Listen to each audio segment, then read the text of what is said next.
Albert Einstein once said, everybody's a genius. But if you judge a fish by its ability to climb a tree, it will live its whole life believing that it is stupid.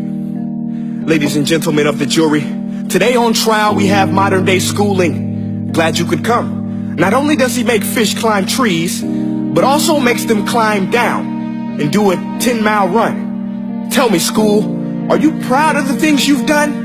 Turning millions of people into robots, do you find that fun? Do you realize how many kids relate to that fish? Swimming upstream in class, never finding their gifts, thinking they are stupid, believing they are useless? Well, the time has come, no more excuses. I call school to the stand and accuse him of killing creativity, individuality, and being intellectually abusive.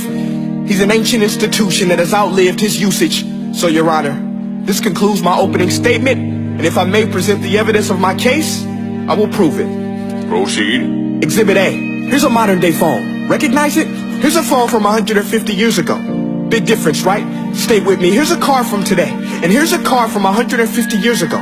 Big difference, right? Well, get this. Here's a classroom of today, and here's a class we used 150 years ago. Now ain't that a shame? In literally more than a century, nothing has changed. Yet you claim to prepare students for the future? But with evidence like that, I must ask, do you prepare students for the future or the past?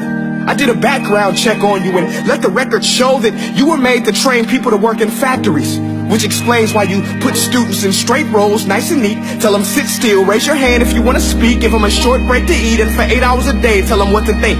Oh, and make them compete to get an A. A letter which determines product quality, hence grade A of meat. I get it. Back then, times were different. We all have a past. I myself am no Gandhi. But today, we don't need to make robot zombies. The world has progressed. And now we need people who think creatively, innovatively, critically, independently, with the ability to connect. See, every scientist will tell you that no two brains are the same. And every parent with 2 or more children will confirm that claim. So please explain why you treat students like cookie cutter frames or snapback hats, giving them this one-size-fits-all crap. Watch your language. Sorry, Your Honor, but if a doctor prescribed the exact same medicine to all of his patients, the results will be tragic. So many people will get sick, yet when it comes to school, this is exactly what happens. This educational malpractice, where one teacher stands in front of 20 kids, each one having different strengths, different needs, different gifts, different dreams, and you teach the same thing the same way? That's horrific. Ladies and gentlemen, the defendant should not be acquitted. This may be one of the worst criminal offenses ever to be committed. And let's mention the way you treat your employees. Objection. Overruled. I want to hear this. It's a shame. I mean, teachers have the most important job on the planet, yet they're underpaid? No wonder so many students are short-changed. Let's be honest. Teachers should earn just as much as doctors, because a doctor can do heart surgery and save the life of a kid. But a great teacher can reach the heart of that kid and allow him to truly live. See, teachers are heroes that often get blamed, but they're not the problem. They work in a system without many options or rights. Curriculums are created by policymakers, most of which have never taught a day in their life. Just obsessed with standardized tests. They think bubbling in a multiple choice question will determine success. That's outlandish. In fact, these tests are too crude to be used and should be abandoned, but don't take my word for it.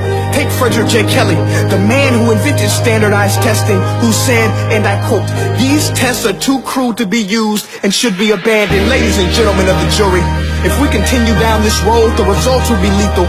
I don't have much faith in school, but I do have faith in people. And if we can customize healthcare, cars, and Facebook pages, then it is our duty to do the same for education, to upgrade and change and do away with school spirit, because that's useless. Unless we're working to bring the spirit out of each and every student, that should be our task. No more Common Core. Instead, let's reach the core of every heart in every class. Sure, math is important, but no more than art or dance. Let's give every gift an equal chance. I know this sounds like a dream, but countries like Finland are doing impressive things. They have shorter school days. Teachers make a decent wage. Homework is non-existent, and they focus on collaboration instead of competition. But here's the kicker, boys and girls. Their educational system outperforms every other country in the world. Other places like Singapore are succeeding rapidly. Schools like Montessori, programs like Khan Academy, there is no single solution. But let's get moving, because while students may be 20% of our population, they are 100% of our future. So let's attend to their dreams, and there's no telling what we can achieve. This is a world in which I believe, a world where fish are no longer forced to climb trees. I rest my case.